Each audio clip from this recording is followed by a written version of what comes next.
আচ্ছা, যদি কেউ বলে মৃত্যুর পরেও তাকে ছেড়ে যাবে না, রাখতে পারবেন সেই কথা? সবার উত্তর হবে হয়তো সম্ভব না। তবে পৃথিবীতে কেবল ভালোবাসার জন্য মানুষ পারে না এমন কোনো কাজ নেই। আজ 14ই ফেব্রুয়ারি, যখন বসন্ত ও ভালোবাসা দিবসের সংমিশ্রণে চারদিক কোলাহলপূর্ণ, তখন আজকের দিনটাও তার কাছে আর 10টা স্বাভাবিক দিনের মতোই। গোরস্থানের সকল কার্যক্রম শেষে যাচ্ছেন স্ত্রী খায়রুন্নেসার কাছে।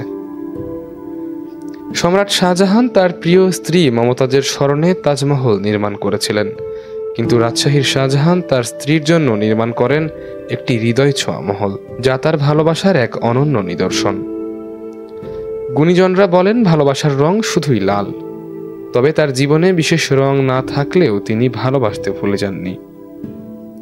শাহজাহান মিয়া রাজশাহী নগরীর 16 নম্বর ওয়ার্ডের মালদা কলোনির বাসিন্দা।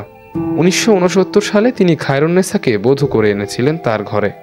এরপর সময়ের ব্যবধানে 7টি সন্তান নিয়ে বেশ সুখেই দিন কাটছিল তার, কেননা খায়রুন্নেসার মাঝেই তিনি পেয়েছিলেন তার জীবনের ভালোবাসার পংক্তিমালা।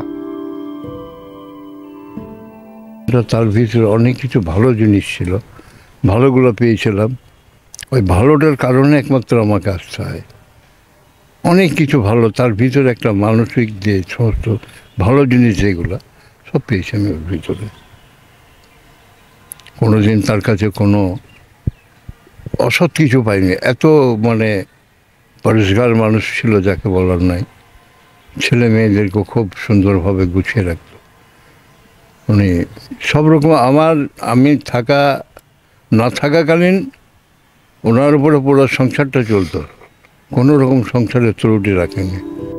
তবে 2004 সালে হঠাৎ প্রিয়তমা স্ত্রী খায়রুন্নেসার মৃত্যু শোকাহত করে দেয় তাকে।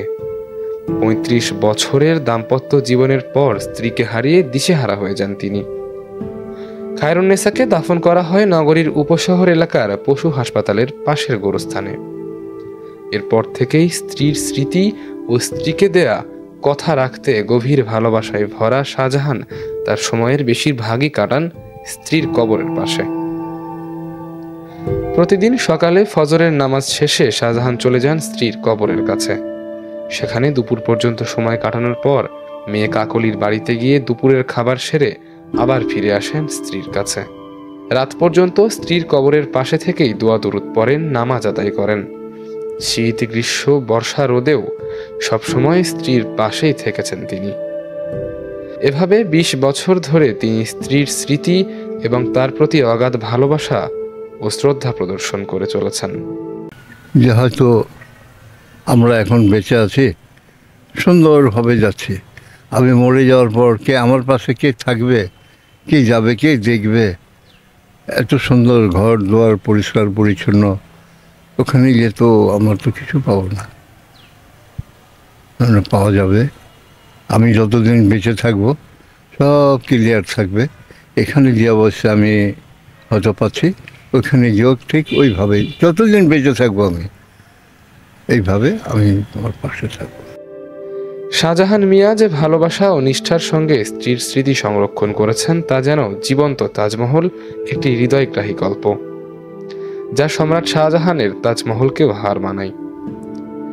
শাহজাহান ও খায়রুন্নেসার করুণ কাহিনী আমাদের বুঝিয়ে দিয়ে যায় এ জীবনের এত আয়োজন, এত সুখের কোনোই মূল্য নেই প্রিয় মানুষের ভালোবাসা ছাড়া। তখন সমস্ত কিছু ফেলে মানুষ ছুটে চলে কতিপয় সুখের খোঁজে। তানভীরুল আলম তোহা, ধূমকেতু নিউজ, রাজশাহী।